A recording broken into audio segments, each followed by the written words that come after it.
हम देखते हैं गोकू फाइट के दौरान उस डीमन गार्डियन के वेपन को तोड़ देता है, जिस वजह से उस डीमन गार्डियन की लिमिट ब्रेक हो जाती है और वो अपनी फुल पावर में आ जाता है। इस पर गोकू कहता है, तुम्हें इसका इस्तेमाल पहले करना चाहिए था, लेकिन कोई बात नहीं, अब तुम्हें मारने में और मजा आएगा।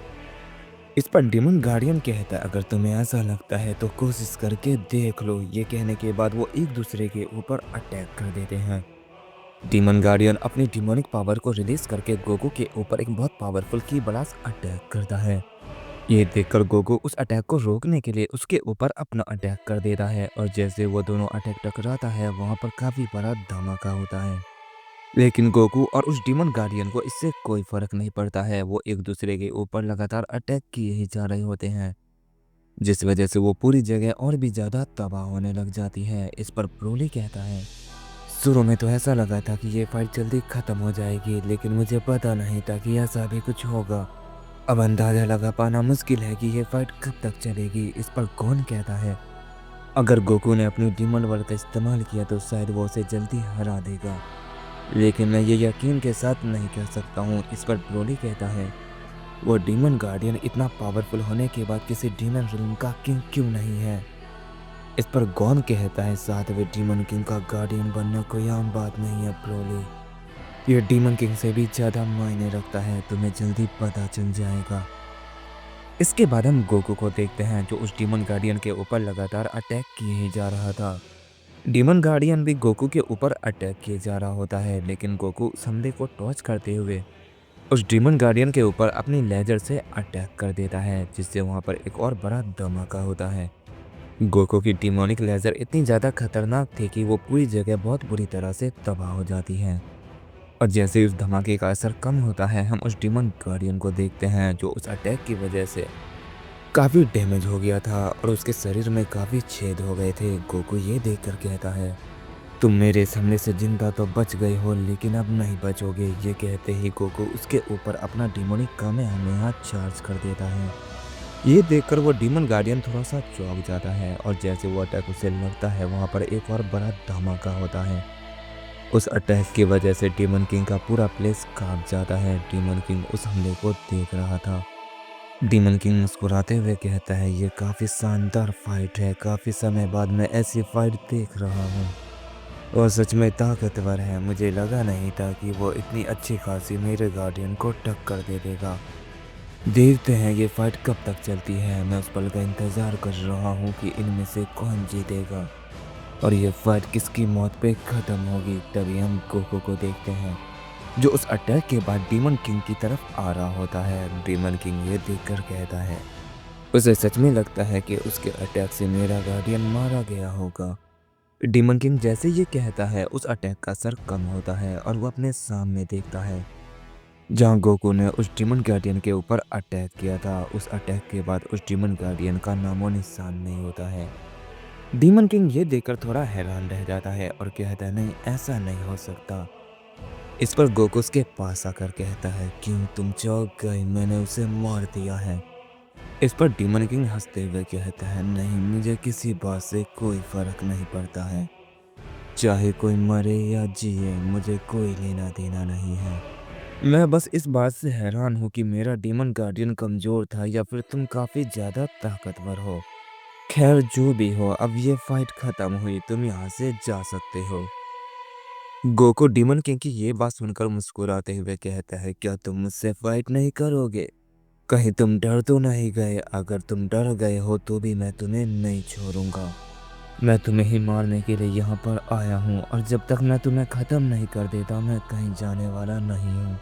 मैं इस पूरे डीमन रिल्म से सारे डीमन किंग का नाम और निशान मिटा दूंगा और उसके बाद इस पूरे डीमन रिल्म पे राज करूंगा। इस पर वो डीमन किंग कहता है, तो अच्छा, तुम्हारा ये इरादा है, तुम सारे डीमन रिल्म में राज कर सकते हो। तुम चाहो तो यहाँ के रूलर बन सकते हो, मुझे कोई फर्क नहीं पड़ता है। अगर तुम इस लायक हो कि तुम सारे डीमन रिल्म को संभाल सकते हो तो ये मेरे लिए खुशी की बात है। ये सुनकर गोकू हैरान रह जाता है और कहता है, ये तुम क्यों बकवास कर रहे हो, ये तुम्हारी कोई चाल है। मुझे इन सबसे कोई फर्क नहीं पड़ता है, मैं यहाँ का रूलर तभी कहलाऊंगा जब मैं तुम्हें मार दूंगा। ये कहने के बाद वो उस डीमन किंग के ऊपर एक पावरफुल पंच कर देता है। वो पंच जैसे ही डीमन किंग को लगता है, वो उस पंच की वजह से बहुत दूर जाकर गिरता है। ब्रोली और गॉन ये देखकर थोड़ा चौंक जाते हैं और कहते हैं क्या ये सच में यहाँ का डीमन किंग है? मुझे तो नहीं लगता। गॉन भी सोच में पड़ जाता है और कहता है क्या यहाँ का डीमन किंग इतना ज़्यादा कमज़ोर है? मुझे कुछ समझ नहीं आ रहा है, आखिर यहाँ पर क्या चल रहा है? या फिर हम उसके इल्यूजन में फंस चुके हैं, वो जो चाह रहा है वो हम देख रहे हैं। अगर ऐसा है तो मुझे इस इल्यूजन को तोड़ना होगा। ये कहने के बाद गॉन अपनी डिमोनिक पावर को अप करता है और अपनी फाइनल फॉर्म में ट्रांसफॉर्म हो जाता है। उसके बाद भी वो अपनी पावर को लगातार रिलीज करता ही रहता है और अचानक से गॉन के अंदर से बहुत ज़्यादा एनर्जी रिलीज होती है और वो चारों तरफ फैल जाती है। इसके बाद गॉन अपने आसपास देखता है और उसे वही दिखाई देता है जो पहले दिख रहा था। ये देखकर गॉन कहता है मुझे समझ नहीं आ रहा है, ये कैसे हो सकता है? ये कोई इल्यूजन नहीं। ब्रोली कहता है तुम क्या देख रहे हो गॉन? इस पर गॉन कहता है जो तुम देख रहे हो ये इल्यूजन नहीं है बल्कि सच्चाई है।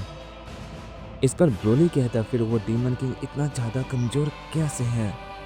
वो कैकारोट के सामने टिक नहीं पा रहा है। कैकारोट ने उसकी काफ़ी बुरी हालत कर दी है। उसे देखकर तो ऐसा लग रहा है कि मैं भी उसे हरा दूंगा। इस पर गॉन कहता है ब्रोली ये बस शुरुआत है, कुछ कह नहीं सकते कि वो डीमन किंग क्या चाहता है। हो सकता है वो गोकू को सीरियस ना ले रहा हो, या फिर वो उसके साथ खेल रहा हो, या फिर वही उसकी असली ताकत है। सातवें डीमन किंग के बारे में कोई भी ज़्यादा नहीं जानता है और ना ही किसी ने उसे देखा था। हो सकता है ये सातवां डीमन किंग ही ना हो, लेकिन गोकू हमें इसके पास लेकर आया है और उसके अंदर कज़ारो की सोल है और वो सातवें डीमन किंग को जानता है। मुझे समझ नहीं आ रहा है कि उसकी सोल हमें सही जगह लेकर आई है या वो हमें भटका रही है। गॉन और ब्रोली ये सोच ही रहे होते हैं कि हम गोकू को देखते हैं जो उस डीमन किंग को बहुत बुरी तरह से मार रहा था। वो लगातार उसके फेस पे पंच किए जा रहा होता है, जिस वजह से उसका पूरा चेहरा काफ़ी बुरी तरह से डैमेज हो गया था। डीमन किंग गोकू से कहता है रुक जाओ, ये तुम्हारी बहुत बड़ी गलती हो सकती है। ऐसा मत करो, मैं तुमसे लड़ना नहीं चाहता हूँ, बेहतर होगा तुम यहाँ से चले जाओ। लेकिन गोकू उसकी एक नहीं सुनता है और उस पर लगातार अटैक किए जा रहा होता है। वो उसे मार मार के काफ़ी थक गया था। गोकू कहता है तुम इस तरह नहीं लड़ोगे तो ठीक है, मैं तुम्हें ख़त्म ही कर देता हूँ। जिस तरह मैंने तुम्हारे गार्डियन को मारा था मैं तुम्हें भी उसी तरह मार दूंगा। ये कहने के बाद गोकू फिर से अपना वही डिमोनिक कामेहामेहा तैयार करता है। डीमन किंग उसके काफ़ी ज़्यादा करीब होता है, जिस वजह से गोकू का हमला डायरेक्टली उसे जा लगता है और वहाँ पर अचानक से बहुत ही बड़ा धमाका होता है और सबको ऐसा लगता है कि वो डीमन किंग मारा गया। गोकू कहता है आखिरकार ये फाइट खत्म हुई और अब हम यहाँ के नए डीमन किंग हैं और इस पूरे डीमन रूम में किसी की हिम्मत नहीं कि वो हमसे आकर लड़ सके।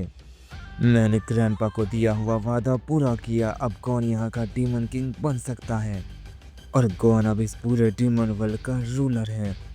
ये कहने के बाद गोकू काफ़ी ज़ोर से हंसने लग जाता है। उसे लगता है कि उसका सपना पूरा हो गया और वो अपनी बेस फॉर्म में आ जाता है। गॉन और ब्रोली ये देखकर उसके पास आते हैं। गॉन कहता है गोकू आखिर तुमने कर दिखाया, तुमने सारे डीमन किंग को ख़त्म कर दिया। इस पर गोकू कहता हाँ, उस अटैक से बच पाना किसी के लिए भी मुमकिन नहीं है। वो देखने में भले एक नॉर्मल अटैक लग रहा था, लेकिन उसके अंदर मैंने अपनी सोल डिस्ट्रॉयर एनर्जी को मिला दिया था, जिस वजह से उनकी सोल एक ही पल में ख़त्म हो गई और वो मारे गए। गॉड कहता है आखिर तुमने ये अटैक कहाँ से सीखा है? इस पर गोकू कहता है कज़ारो की सोल की वजह से और अपनी ट्रू डीमन फॉर्म की वजह से सारे डीमन मारे जा चुके हैं, तो अब मुझे यहाँ से चलना चाहिए। तुम यहाँ पर राज कर सकते हो गॉन। इस पर ब्रोली कहता है मुझे भी अब यहाँ से चलना चाहिए, सब कुछ खत्म हुआ।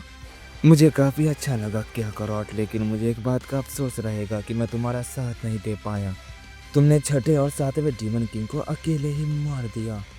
इस पर गोकू कहता है ऐसी बात नहीं है ब्रोली, तुम्हारे बगैर हम ये कभी नहीं कर पाते। अब मुझे यहाँ से चलना चाहिए। ये कहने के बाद गोकू जैसे वहाँ से जाने लगता है, हम उस धमाके की तरफ देखते हैं जहाँ उसने सातवें डीमन किंग को मारा था। उसकी बॉडी तबाह नहीं हुई थी, वो उसी जगह ज़मीन पर पड़ी होती है। गोकू जैसे ही जाने लगता है उसे सातवें डीमन किंग की एनर्जी अचानक से महसूस होती है। वो जैसे पीछे मुड़कर देखता है थोड़ा चौंक जाता है। सातवें डीमन किंग की बॉडी अचानक से हवा में उड़ने लग गई थी। अचानक से सातवां डीमन किंग होश में आता है और जैसे वो अपनी आंख खोलता है, उसकी आंख खोलने से ही वहां पर बहुत ज्यादा तबाही मच जाती है। ब्रोली ये देखकर कहता, आखिर ये सब क्या हो रहा है? कौन कहता है जिसका डर था वही हुआ। गोकू भी कहता है नामुमकिन, आखिर वो जिंदा कैसे बच गया?